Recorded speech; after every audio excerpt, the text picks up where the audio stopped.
Are you talking about the issue of COVID-19? Yes, please. Please, I think I would rather be excused from discussing COVID-19 because I have taken a position and I don't see myself shifting away from that position anytime soon or ever. I said this against the backdrop of the fact that we saw a lot of the gimmicks and antics and merchandising of foreign products that is not marketable in Nigeria at all. And I said this long ago, and some people who are, advising Mr. President continue to, take a wrong trajectory. I will say that. I mean, you can't for crying out loud do cut and paste when it comes to issue like this. Let me just simply summarize it by saying this, and quote me anywhere. If in the winter in Europe, America, and other places outside the world, we're turning on our heater, both at home, at work, and when we are driving along the road. What do you do in Nigeria? You turn on AC, air conditioner. Why didn't we turn on, or why are we not turning on ACs in our homes, cars, and offices? So that is the challenge that we are facing in the management of this COVID-19. I don't think we should apply same solution across. Here we are in Kogi State. We say we have no COVID-19, and actually, as a matter of fact, we have no COVID-19. After the early, misunderstanding between the state government and the NCDC, we later allowed them to step into Kogi State. After 1 month of intensive testing by their workers and officials, not one single individual was tested positive. NCDC, Ministry of Health, and my state incident management team went round. They went to institutions, marketplaces, motor parks, streets, villages, towns, and cities. And not one single individual was confirmed positive. We have, of course, you know that in Kogi State, we are running a very smooth academic sessions in our tertiary institutions. When students are resuming back to school, we carry out tests. The indigenes or those that are resident within Kogi State and those that are coming from outside the state, we test them, and there has never been one single positive test. Now, we have an NYSC camp in Kogi State. We have received up to 3 or 4 streams of batches of core members. NCDC, NYSC, the military, the Kogi State incident management team jointly carry out this exercise of testing on those core members that resumes camp. Not one single, and every stream comprises of not less than 700 to 750 core members. Not one single one tests positive. Our eyes are there. We ensure they don't manipulate the numbers. You see, all this brouhaha coming up about the issue of COVID-19 and vaccine, I don't think we deserve it now. We have an economy that Mr. President inherited, struggling, recession, low income, left, right, center. And Mr. President is doing his best to make sure he pulls it out of the woods. I think we, the followers, or we, the lieutenants, or those of us that are charged with the responsibility of advising Mr. President should do that with utmost fear of God Almighty.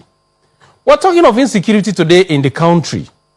Boko Haram, ISWAP, banditry, kidnapping, armed robbery. Let me tell you that when you lock over 200 million citizens at home for 1 day, you cannot quantify the number of lives that are lost. Livelihoods lost can never be regained, most of them. We don't need these marketing strategies that is happening in the country today. It is most unfortunate. But unfortunately, I mean, they are there. They are doing their job. Whatever it is. But honestly, I am not on the same page with them. Look at Kogi State. We did not lock down. Okay, fine. I was going to follow up on... Despite all the that analogy you gave. Troubles we are facing. Pardon me to jump in. Please, let me just land. Okay. Let me just land this. You see, after all the troubles of not locking down, we refused to lock down, Kogi State bordering 10 states, we have seen it practically. Today, Kogi State is safer in terms of healthcare delivery, in terms of security, and it has manifested in the number of investment flowing into Kogi State today. I didn't say it. Nigeria Investment Promotion Council said it. They are the ones that are keeping the data. Out of 3.6 billion inflow of investment, Kogi alone had over 1 billion. There's no rocket science. We didn't do anything. We simply make sure that things work in Kogi State. And that is where we are. Imagine what we are losing as a nation. We don't need to participate in this marketing of vaccine or COVID-19. Let our people be free. That is just my simple message to the PTF. Mr. President entrusted you. He had an absolute trust in you. And I think you have the duty to advise Mr. President in line with the current reality we're facing in the country today. So I don't think we should overburden the matter. Okay, so in consideration of your heater AC analogy, where you think we should be doing something different or approaching it differently here, what suggestions or recommendations did you offer that has not been heeded? And if you don't mind, which quarters did you offer this to? I have said these severally in our various meetings that we have as governors, in National Economic Council meeting, in various fora. I have made my position known, personally and openly and in public. Let me take you through once again, Mr. Chamberlain. If we are going to expend 540 billion in the purchase of vaccine, let me just simply give you this analysis. In Kogi State today, we are building a multi-billion naira hospital that is going to have every equipment you can ever think of in terms of medical and healthcare service delivery, worth just 4.7 billion. Now, let's extrapolate. If we are going to spend 10 billion naira per health institution that will cater for a more deadly disease, not COVID-19 that has 99.9 chances of recovery rate, a more deadly disease that are killing every day.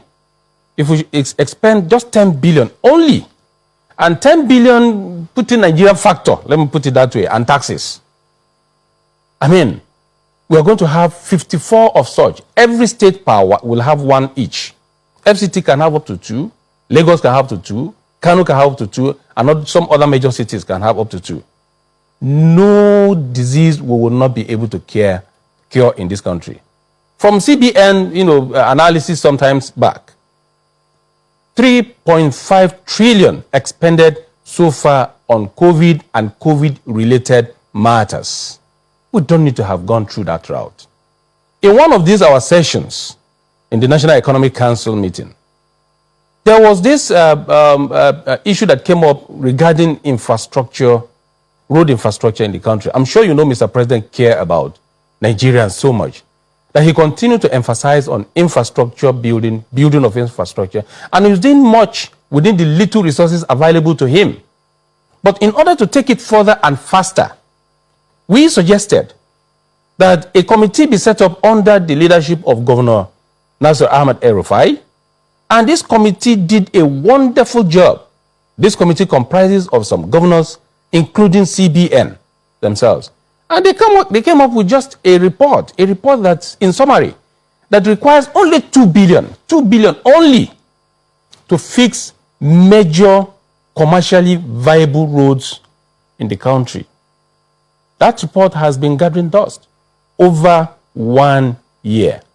Yet, we have expended 3.5 trillion on COVID and COVID-related matters. That is unprecedented. How did we spend our money? I think we should be asking questions on national issues that concerns our lives and livelihood.